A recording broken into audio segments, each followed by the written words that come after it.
শিঙি মাছৰ লগত বিলাহীৰ জোল বনাওঁ। মাছকেইটা কেৰাহী দি দিছোঁ দেই, দুটাহে আছে বাৰু মাছ আজি। খুব ফুটে আকৌ, ইমান ফুটিছে। কাঢ়ি ল'ম।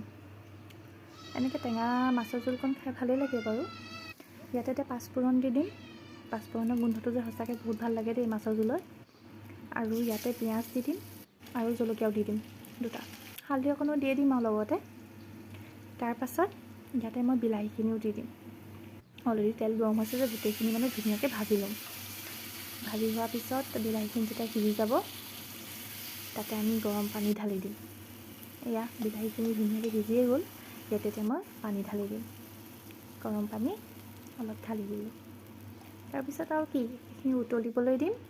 উতলি হোৱাৰ পিছতে ইয়াতে হেৰি দি দিম, মাছকেইটা দি দিম। মাছকেইটা দি ইয়াতে মই আকৌ ঢাকনা লগাই দিম, যাতে অকণমান ডাঠ হওক। একেবাৰে ডাঠ হ'লেও খাই বেয়া লাগে আকৌ দেই, নহয়নে বাৰু? মাছৰ জোলকণ অকণ পাতলাই হ'ব লাগে। এয়া হৈ গ'ল। আৰু ইয়াতে মই ধনিয়া ছটিয়াই দিলোঁ আৰু এয়া ৰেডি। মই খাই লওঁ দেই। বাই বাই, আপোনালোকেও খাই লওক।